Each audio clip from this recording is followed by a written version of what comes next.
if you look up to me, you got to know I fall a lot. When I fall, I'm like, that hurt. What did we learn from this? That was necessary to discovering something new. So this one's on, I guess I would call it ego fall. It's when you get really good at something and then you don't really know what it feels like to be bad at it until that happened. So an example was when we got into a pro call and we ended up needing to, you were my facilitation partner and we did the dance. You want to dance with me, huh? How'd I get to the boss battle so quick? And before that, I helped a lot of other people in my life, in the pro group, and I was like, man, I'm pretty good at facilitation. It was like, I knew it. I knew how to do it, but when I came to you, something happened. And then after that, it just got really bad. And then from there, I don't think I ever fully recovered, but it's like now I'm too afraid to do it the way, with the same confidence, with the same fire I used to do it with. And I'm not the same. So you felt like you helped a lot of other people facilitating, and you felt very confident. And then when you and I did it together, something happened. I don't know what happened. And then that just shot your confidence. Is that what I heard? Yes. Okay, so do you have a question then? How do you personally recover from that? Like, it's like, man, am I a fraud? Have you facilitated again? I have, but it's not the same. I end up like, instead of asking the questions and being very calm, I end up like jumping and trying to give advice like I used to before I learned about. I reverted. Have you given some thought to being able to pinpoint a moment within your conversation or experience with Chris that caused you to? Yeah. Was there a moment that changed for you? It was right when you guys all have done some form of facilitation before, and when you ask a question, they're like, that's not what I'm looking for, or like, no, that's not it either, right? Or you keep on asking the question, and then you end up in that loop where you keep on asking the same questions and you're getting nowhere. Have you given it some thought as to why that made an impact on you? Where does it come from? I think it was embarrassment. Some of it was definitely embarrassment. I mean, this is the person we all look up to, and I was able to, do the boss battle. And I thought maybe I was good enough to help him, right? It was, yeah. Gamer speak. But yeah, it wasn't. I thought I could help him out, but I couldn't, and that felt really bad, not being able to help someone out, especially someone who I look up to. Have you been in other situations where you faced embarrassment, but you were able to overcome it?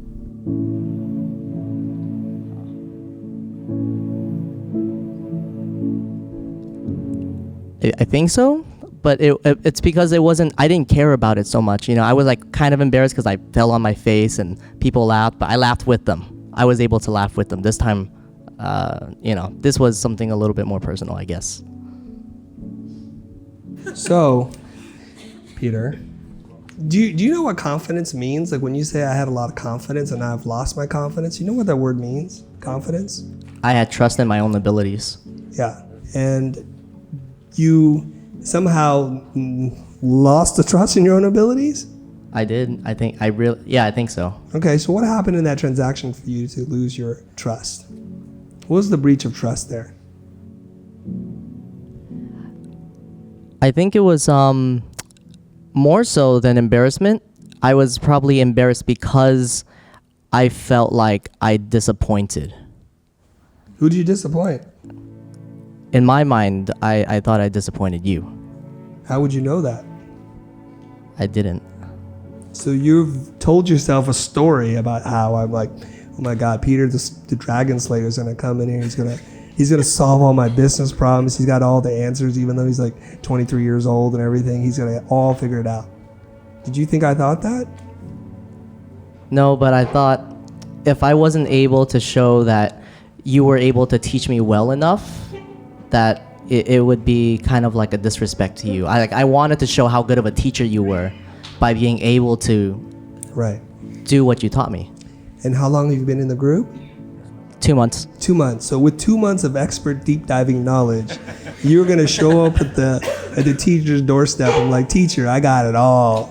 I You was think of thinking, man, I'm not trying to blame you, okay? But then No, you blame me. So you were like, oh wait, no, I'm gonna give you this one. You could probably, this one's easier.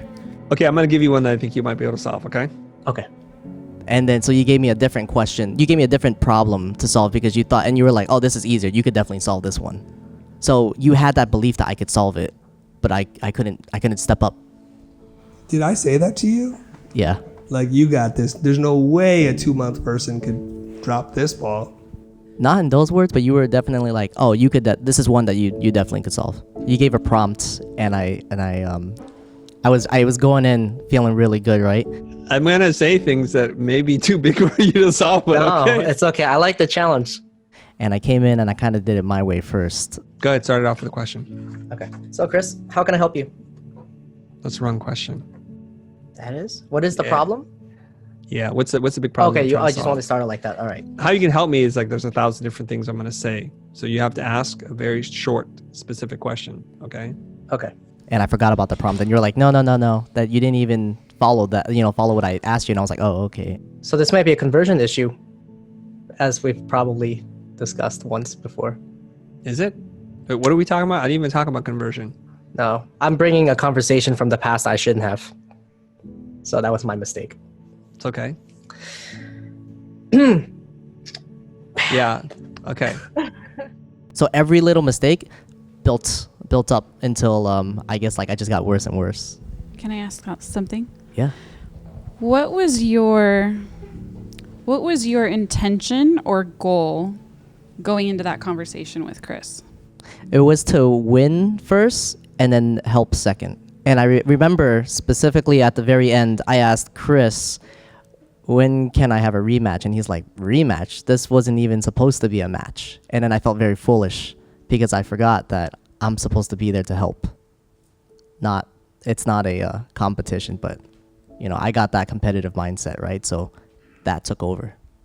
Isn't this an issue of the lamb that thinks they're the lion? Like, you're trying to dictate, like, I can win this. So you gamified it in a way that you left yourself little options out. It wasn't a competition, it was practice. So when you label something, one word versus another, it can change your whole perception of the reality. So the narrative that you told yourself of the experience, because Annie looked at it, she sees it differently, and 100 of us could see it very differently. But the narrative that you told yourself was, this is a competition, I must win, and I lost. And even calling it a competition, then I was embarrassed because it's not even a competition. Okay? So I think we just need to select a different word here. There's a couple things here. Now, when you build a house made of assumptions, it's going to fall over. And that's why I tell you guys, do not assume, do not guess. Take the time to understand the problem. In doing so, you establish a lot of credibility, expertise, patience, caring, spirit of generosity, all these things. All of that whoosh, out the door when you start building a house of assumptions. Everybody is so eager to race to the conclusion, like, I'm at the top of the Christmas tree, I got the star, look, and you're gonna fall down. So I think this is what we would call a learning opportunity, Peter. In life, where else can we fail if we cannot fail in a coaching practice group? My God, the expectations you have on yourself is unreal. Would you rather fail and blow it in front of like people in this room, like during the workshop? Would you rather fail in front of an actual client that's going to hand you a lot of money? Probably not. So if we can't create safe space here, and if you can't understand it like that, we need to talk a little bit more about that, okay? So this is a learning opportunity. And how we learn is we fail and we make adjustments.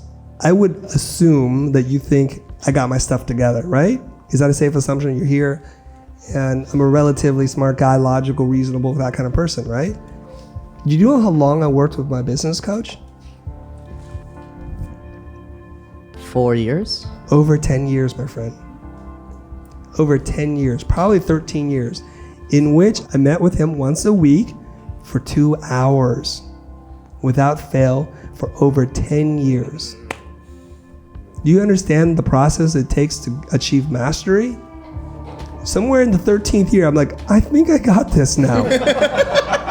And you, 2 months into some videos online, is like, dude, master, I got this.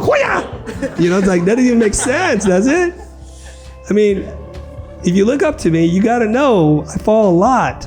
The difference is the story I tell myself when I fall versus the story you tell yourself when you fall. When I fall, I'm like, that hurt.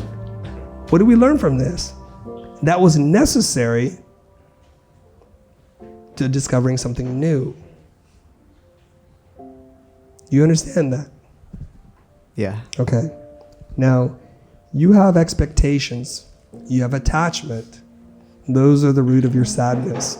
Your expectation is, I'm going to do great. I'm going to do all these things. But your expectation is, I can learn this in 2 months.